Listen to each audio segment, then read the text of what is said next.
dari kelompok 6 ingin mempresentasikan tentang organel sel hewan dan tumbuhan. Perkenalkan, nama saya Rahel Yesatama dengan NIM 0724111027. Perkenalkan, nama saya Mariansyah Terlaman dengan NIM 0722111024. Perkenalkan, nama saya Syabina Gita dengan NIM 0724111007. Perkenalkan, nama saya Diana Putasari dengan NIM 0724111010. Jadi di sini saya akan membahas organel sel hewan dan tumbuhan. Untuk yang pertama itu sel. Sel merupakan bagian unit terkecil atau tingkatan struktur terendah yang mampu melakukan semua aktivitas kehidupan. Semua organisme yang terbentuk dari sel yaitu unit dari dasar, struktur, dan fungsi organisme tersebut. Dan yang kita ketahui, sel itu ada sel prokariot dan eukariot. Yang kita tahu itu sel prokariot dan eukariot itu, yang prokariot itu dia tidak memiliki nukleus, tapi yang sel eukariotik itu dia memiliki nukleus. Selanjutnya itu ada struktur sel. Yang kita ketahui struktur sel itu ada sel bakteri, terus ada sel tumbuhan dan juga sel hewan. Selanjutnya di komposisi sel eukariotik itu ada dinding sel, membran sel, sitoplasma, organel. Di dalam organel itu masih ada penyusun-penyusun lainnya. Contohnya itu seperti nukleus atau inti yang sudah tadi disebut, serta ada retikulum endoplasma, badan Golgi, mitokondria, lisosom, dan peroksisom. Selanjutnya yang terakhir ada sitoskeleton. Selanjutnya ada bagian utama dari sel eukariotik seperti kita lihat pada gambar.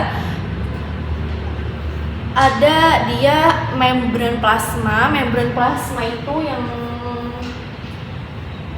itu fungsinya untuk membungkus dan melindungi sel. Kemudian ada inti sel, itu mengandung materi genetik. Selanjutnya ada sitoplasma yang mengandung cairan organel dan sitoskeleton. Selanjutnya di sitoplasma itu di dalamnya itu tuh terkandung ada sitosol, organela, dan skeleton. Selanjutnya di aktivitas di dalam sitoplasma itu tuh ada apa aja sih? Yang pertama itu ada sintesis protein, metabolisme glikolisis, sintesis asam lemak, dan tempat penyimpanan. Selanjutnya yang di sebelah saya itu ada gambar nukleus. Nukleus itu merupakan organel yang terbesar yang berbentuk bulat hingga membentuk oval yang mengandung materi genetik. Di dalam nukleus ini tuh terdiri dari membran nukleus, nukleus plasma, dan nukleus. Selanjutnya fungsi nukleus yang pertama itu mengatur ekspresi gen, mengorganisasikan gen saat terjadi pembelahan sel, memproduksi mRNA, dan tempat sintesis ribosom. Kemudian tempat terjadinya aplikasi dan transkripsi dari DNA. A few moments later. Selanjutnya di sini ada membran sel. Membran sel adalah lapisan tipis yang menyelimuti seluruh bagian sel atau berfungsi sebagai pembatas antara lingkungan dalam sel dan lingkungan di luar sel. Membran sel bersifat selektif permeabel yang sifatnya hanya menggunakan zat-zat tertentu masuk dalam keluar sel. Di sini ada bagian terluar sel hewan yang membatasi isi sel dengan lingkungan. Strukturnya itu yang umum ada dua lapis, lemak atau lipid berlayer, dan protein. Nah, di sini itu ada bagian protein intrinsiknya, dan di sini nih bagian yang di sini itu tuh bagian hipofobik. Di dalam sel ini ada protein juga, dan yang bulat-bulat ini itu tuh protein enteristik. Dan di sini tuh ada protein hidrofilik. Dan untuk yang ini itu glikoprotein, dan yang bulat-bulat kecil itu glikolipid, dan yang bulat ungu kayak gini itu protein heterosis juga. Nah di sini nih yang di bagian dinding sini itu ada ekor asam, dan di bawahnya itu ada lemak kepalanya yang disebut lipid berlayer, dan di sini ada fosfolipid, hidrofilik. Yang tadi itu ada struktur membran sel. Yang pertama itu ada lapisan fosfolipid bilayer, dan yang kedua itu ada protein membran, Dan yang ketiga itu komponen lainnya. Nah, di lapisan fosfolipid bilayer ini ada terdiri dari 2 lapisan fosfolipid. Setiap fosfolipid memiliki kepala hidrofilik yang menyukai air dan ekor hidrofobik menolak air atau tidak suka air. Dan yang ketiga itu memungkinkan membran tetap fleksibel dan dinamis. Dan yang kedua tadi ada protein membran, yaitu yang pertama itu protein integral yang menembus seluruh membran dan berfungsi sebagai saluran reseptor. Dan yang kedua itu ada protein brevifer atau membran yang menempel pada permukaan membran dan berperan sebagai komunikasi sel. Dan yang ketiga itu tadi ada komponen lainnya. Yang pertama itu ada kolesterol, menjaga kestabilan dan fluidilitas membran. Dan yang kedua itu ada glikoprotein dan glikolipid atau yang berperan dalam pengenalan sel dan interaksi seluler.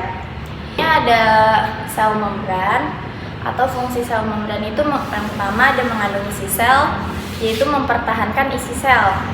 Dan yang kedua itu mengukur keluar masuknya molekul yang bersifat permeable atau selektif permeable.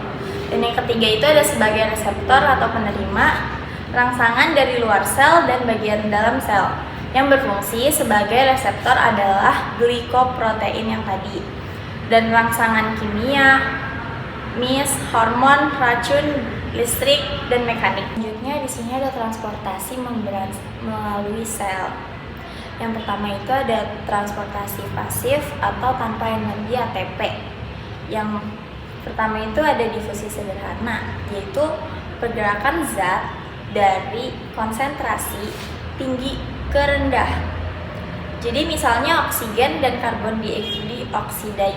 Dan yang kedua itu ada difusi trafilitasi yang dibantu oleh protein membran, misalnya glukosa dan ion tertentu. Yang ketiga itu ada osmosis atau pergerakan air melalui membran semipermeable. Kedua itu ada transport aktif, memerlukan energi aktif atau ATP. Pertama itu ada pompa ion, pompa natrium dan kalium yang memindahkan ion dan melawan gradien konsentrasi. Dan yang kedua itu ada endositosis, itu memasukkan zat ke dalam sel membentuk vesikel. Dan yang ketiga itu ada eksotesis, mengeluarkan zat-zat dari sel dengan bantuan vesikel. Oke, selanjutnya di sini ada gambar dinding sel adalah lapisan kaku yang berada di luar dalam membran sel. Ini memerlukan perlindungan dari bentuk bagi sel. Dinding sel ini hanya ditemukan pada sel tumbuhan, bakteri, jamur, dan beberapa, tetapi tidak ada pada sel hewan. Jadi di dalam dinding sel ini untuk sel hewan itu tidak ada. Selanjutnya di dinding sel ini ada strukturnya. Yang pertama itu struktur pada sel tumbuhan, yaitu terdiri dari selulosa, hemilulosa, dan pektin, dan memiliki beberapa jenis lapisan. Yaitu yang pertama itu ada dinding primer yang fleksibel dan terbentuk saat sel masih muda. Dan yang kedua itu ada dinding sekunder, itu lebih keras dan terbentuk setelah sel matang dan mengandung lignin. Dan yang ketiga itu adalah lamela tengah mengandung pektin, berfungsi sebagai perekat antar sel. Dan yang kedua saya akan menjelaskan dinding sel bakteri terdiri dari peptidoglycan atau neurin. Berdasarkan struktur dinding sel, dia dibagi beberapa macam, yaitu ada gram positif dan negatif. Yang positif itu dinding sel tebal dengan lapisan peptidoglycan yang banyak, dan untuk yang negatif ini dinding sel lapis tipis, tetapi memiliki lapisan luar tambahan dari bagian tersebut. Dan selanjutnya di sini ada dinding sel jamur terdiri dari kitin, bukan selulosa seperti pada tumbuhan, dan membran kekuatan pada perlindungan terhadap tekanan osmotik, misalnya agar atau keagenan pada gangguan merah. Selanjutnya, di sini ada fungsi dinding sel, yaitu memberikan bentuk dan kekuatan struktural, yaitu menjaga bentuk sel tetap stabil, dan yang kedua itu melindungi sel dari tekanan osmotik untuk mencegah sel pecah saat menyeram air, dan yang ketiga itu menjaga ketebalan sel, yaitu memberikan pelindungan terhadap kekuatan fisik dan patogen. Dan yang keempat itu ada memungkinkan pertukaran zat, yaitu memiliki pori-pori yang memungkinkan transportasi air dari zat terlarut. Nah, untuk sel bakteri tadi, di sini itu ada bagian pasang bumbuan, dan di sini ada bakterinya di bagian yang seperti ini. Terus di sini ada kapsulnya untuk kapsul sel bakterinya, dan juga ada sel molnya. Dan di sini ada mesosom.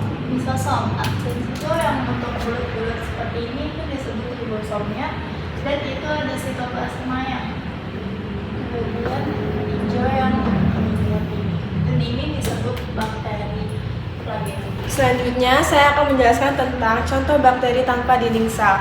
Yang pertama, ada gram positif, yang dimana dinding sel tebal berwarna ungu saat pewarnaan gram.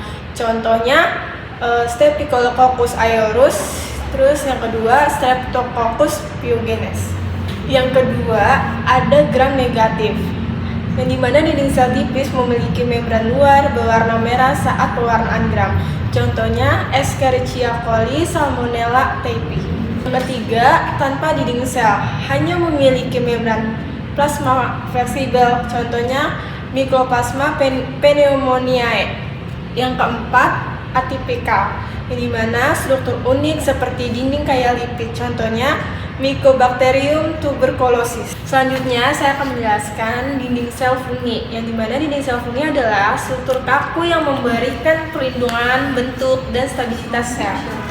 Dinding ini juga berperan dalam interaksi dengan lingkungan dan menjadi target utama antifungi. Komponen utama dinding sel fungi, yang pertama ada kitin. Polimer N-asetilglukosamin memberikan kekuatan dan fleksibilitas. Yang kedua ada glukan. Polimer glukosa membantu stabilitas dan integritas dinding sel. Yang ketiga, manan, yang terdapat di permukaan sel berperan dalam komunikasi dan adhesi sel. Terakhir, yang keempat, protein, yang membantu proses pertumbuhan dan divisiasi sel. Selanjutnya, fungsi dinding sel fungi. Yang pertama, ada melindungi sel dari tekanan osmotik dan lingkungan. Yang kedua, ada memberikan bentuk dan struktur. Yang ketiga, membantu dalam pertumbuhan dan pembelahan sel. Yang terakhir, berperan dalam interaksi dengan inang atau pada fungi patogen. Contoh fungi dengan dinding sel. Yang pertama, mengandung banyak glukan dan manan. Yang kedua, yaitu patogen oportunistik. Dinding selnya bisa berubah untuk menghindari sistem imun. Yang ketiga, Aspergillus spp. Dindingnya kayak glukan dan protein untuk membentuk spora. Selanjutnya, plasmodemata, saluran antasel pada tumbuhan. Plasmodesmata adalah saluran kecil yang menghubungkan sel-sel tumbuhan melalui dinding sel, memungkinkan transportasi zat dan komunikasi antar sel. Struktur plasmodesmata yang pertama, desmotubulus, yang dimana memanjang dari retikulum endoplasma sel satu ke sel lain, berperan dalam transportasi molekul tertentu. Yang kedua, lumen, ruang dalam plasmodesmata tempat molekul kecil dapat bergerak. Yang ketiga, lapisan sitoplasmik, yang memungkinkan transportasi zat antara dua sel yang terhubung. Fungsi plasmodesmata yang pertama, transportasi molekul, yang memungkinkan pergerakan air, ion, hormon, dan nutrisi. Yang kedua, komunikasi seluler. Mengkoordinasikan di respon antar sel, penting dalam pertumbuhan dan perkembangan. Yang ketiga, transportasi virus. Yang beberapa virus tanaman yang menggunakan plasmodesmata untuk menyebar. Selanjutnya, jenis transportasi melalui plasmodesmata. Yang pertama, simpasal, yang pergerakan zat melalui sitoplasma sel-sel yang terhubung dengan plasmodesmata. Yang kedua, apoplas, yang pergerakan melalui dinding sel tanpa masuk ke sitoplasma. Selanjutnya, sistem endomembran, organisasian membran dalam sel. Sistem endomembran adalah kumpulan organel yang terbungkus membran dalam sel eukariotik yang berfungsi dalam sintesis, pemrosesan, dan transportasi molekul. Komponen sistem endomembran yang pertama, retikulum endoplasma atau RE. Yang pertama ada RE kasar yang ditempeli ribosom, berperan dalam sintesis dan pemrosesan protein. Yang kedua ada RE halus, tidak memiliki ribosom, berfungsi dalam sintesis lipid dan detoksifikasi. Yang kedua ada aparatus Golgi yang memodifikasi, menyortir, dan mengirim protein serta lipid dari RE ke tujuan akhir. Yang ketiga ada lisosom yang mengandung enzim hidrolik untuk mencerna zat-zat asing dan mendaur ulang komponen sel. Selanjutnya yang keempat ada vakuola pada sel tumbuhan dan beberapa sel hewan yang berfungsi sebagai tempat penyimpanan air, ion, dan gas makanan. Selanjutnya yang kelima endosom yang mengatur lalu lintas vesikel dari membran sel menuju lisosom atau bagian sel lain. Yang keenam ada membran plasma yang mengatur pertukaran zat antara sel dengan lingkungannya melalui eksositosis dan endositosis. Selanjutnya fungsi sistem endomembran. Yang pertama ada transportasi dan pemrosesan protein serta lipid. Yang kedua, pencernaan dan daur ulang zat dalam sel. Yang ketiga, ada komunikasi dan pertukaran zat antar sel. Selanjutnya ada retikulum endoplasma, adalah organel yang bertindak sebagai saluran-saluran dalam sitoplasma yang menghubungkan membran sel dengan nukleus. Yang kedua, menyusun lebih dari separuh total membran dalam banyak sel eukariot. Retikulum endoplasma halus itu berperan dalam proses metabolisme seperti sintesis lipid, metabolisme karbohidrat, menyimpan ion kalsium, serta detoksifikasi obat-obatan dan racun. Selanjutnya ada retikulum endoplasma kasar atau RE.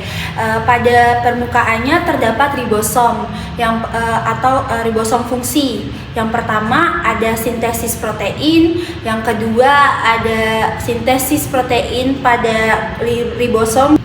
Selanjutnya di sini ada badan Golgi. Badan Golgi atau organesel yang berbentuk seperti kantong pipih yang membentuk jala dan terpusat pada salah satu sisi nukleus, berperan dalam sintesis protein dan lipid, karbohidrat tinggi atau lebih dikenal dengan proses glikosilasi, pemulihan selaput sel dan sekresi. Selanjutnya di sini ada vakuola tumbuhan. Itu adalah suatu rongga atau kantung yang berisi cairan yang dikelilingi oleh selaput. Fungsi dari vakuola adalah penyimpanan cadangan makanan, pigmen, minyak, atsitri, dan metabolisme. Selanjutnya di sini ada lisosom. Lisosom adalah membran berbentuk kantong kecil yang berisi enzim indrolitik atau indrolase atau lisosim, berfungsi untuk pencernaan intersel, penguraian molekul-molekul. Selanjutnya di sini ada mitokondria. Mitokondria adalah tempat berlangsungnya respirasi aerobik pada tingkat seluler. Memiliki DNA mitokondrion dan memiliki RNA bahkan ribosom. Memiliki enzim sitokom atau siklus Krebs. Sekian dari kelompok kami, kurang lebihnya mohon maaf. Apabila ada kesalahan mohon dimaafkan. Wassalamualaikum warahmatullahi wabarakatuh.